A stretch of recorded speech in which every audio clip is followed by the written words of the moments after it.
Hello and welcome to our presentation on a playtext by Nomkhosi. Have you seen Zandile? When introducing playtext to a dramatic arts class, the teacher should find fun but yet informative ways of introducing the text. Here is an illustration of a missing persons poster. These could be printed out for each learners to cut and paste onto their books as a divider to the next segment of their curriculum. This poster allows for conversation to take place in the classroom.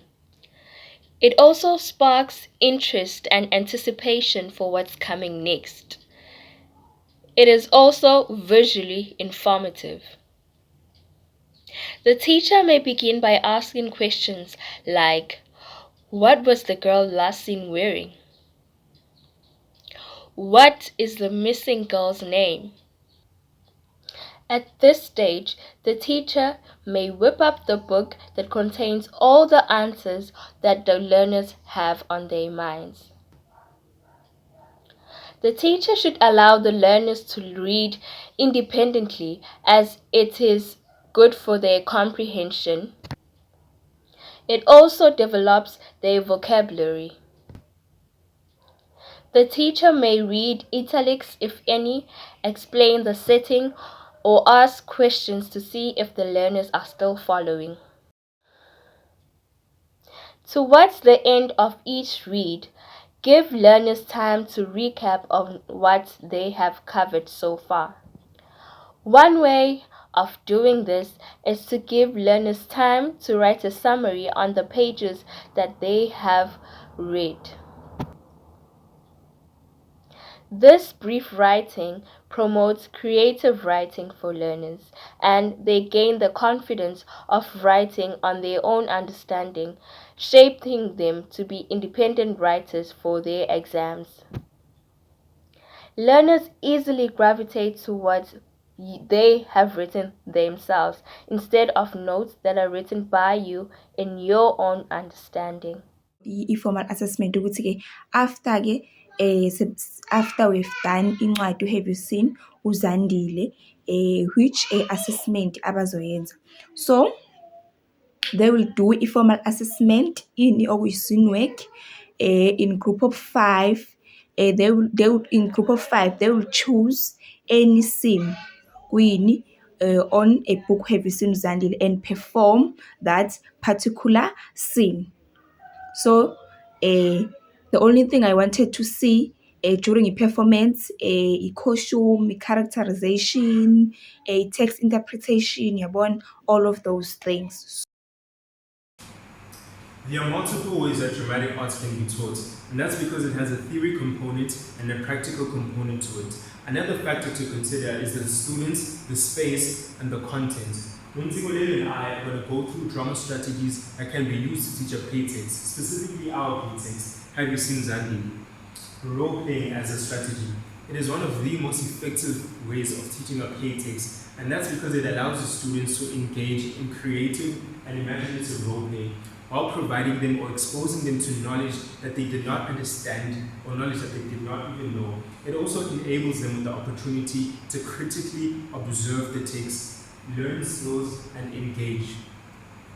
Listed here are different role-playing strategies, but the one that we're going to focus on is hot seating. But before any practical work, it is vital that you do a warm-up to ensure relaxation. Your body is prepared for any physical demands, you are focused, your voice is warmed up, and you are free of any nerves. Hot seating as a role-playing strategy. So what is it? It's about positioning a student as a certain character and having them respond to questions being asked to them. So this means that their responses are spontaneous and improvised. And another way of doing hot seating is having the seat be a character. Well, the seat already has a designated character, and whoever that sits on it has to respond to the questions as that character. And what I love about hot seating is that it tests the learners' prior knowledge, if they actually understand the text, because they're going to have to explore different motivations, explain their perspectives, while also embodying the character. So let's put hot seat into the test. What made you believe that stealing Zandile would work in your favor? Steal Zandile? I did not steal Zandile. How can a mother steal their own daughter? Hey, that's your gogo. I went and I took my daughter, whom I carried for 9 months, away from my mother, her granny, who took her forcefully from me. I went and I took my daughter back home. I did not do it because I wanted it to work in my favor. No. I took my daughter back because I wanted my daughter to live with me. Justify your choice on wanting Zandile to go to school instead of taking the easier way out. Hayibo, hey, hayi wengane yami unomhlola. Manje ukuthi ingane yami ilawule indoda, ondle indoda. Ngeke. Hayi lesikhathi esiphila kusona ngeke. Hayi uZandile mina ngifuna afunde aye esikoleni akwazi ukuyimela. Kulesikhathi esiphila kusona nje indoda ayithembekile.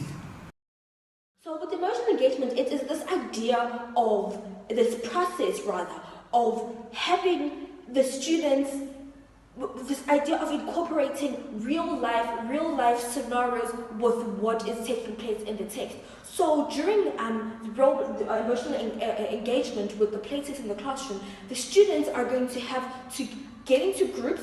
They're going to have to get into groups, and they're going to have to read thoroughly through the playtext. So once they have read thoroughly through the playtext, now they're going to have to pinpoint real life situations which they are finding or are grasping from what is happening, from the action that is taking place in the classroom. So for example, in Have You Seen Zandile, we see that there is a real life scenario of human trafficking that takes place. So for example, students are going to have that and have human trafficking as the real life scenario that they have found taking place in the playtext, which is the fictional world. And once they have found the connection between what is taking place in the playtext, the action of the playtext, and this real life scenario that they believe matches with the action, now they are going to have to reenact it. Hi, my name is Samukele Zulu and I am here with Nomkhosi Zuma. This is our video presentation activities that will be on our lesson. Over to you, Nomkhosi. Hi. We have prepared 3 tasks that will prepare learners and have them have a generative experience and transformative experience in the classroom, shying away from the previous teacher-centered classroom and having a more learner-centered classroom. So, with our activities, we set the question using the blue taxonomy. So the reason for the question is for learners to apply their knowledge, skills, and also critical thinking to the questions that will be given to them. So, for example, the question says, compare the social expectation Zandile faced living with Gogo and later her mother.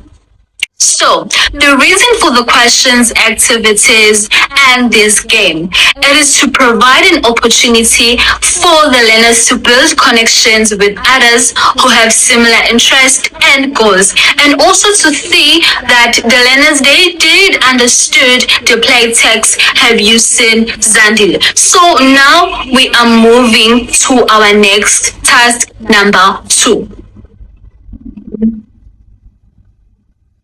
Task number 2. Over to you, Ms. Zuma. We are moving to our next task number 2.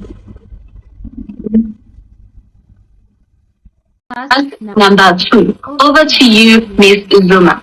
Okay, task number 2 is where the fun begins. Learners will play a game called Big Bully, and Big Bully wants learners to be focused and alert with their environments. You'll be given numbers and have to listen until the number is called and quickly call the next number. So if I say Big Bully number 9, number 10, Big Bully. Number 10, 11. 11, 13, and so on and so on. Now, this activity is preparing learners for improvisation assessment, where learners are given a scenario quickly and have to, with little or minimal preparation, act out a dramatic scene. Okay? Now, the skills that are needed for this is for learners to know how to tell a story, be aware of their environment, trust one another, be alert, and most importantly, show good sportsmanship. Oh,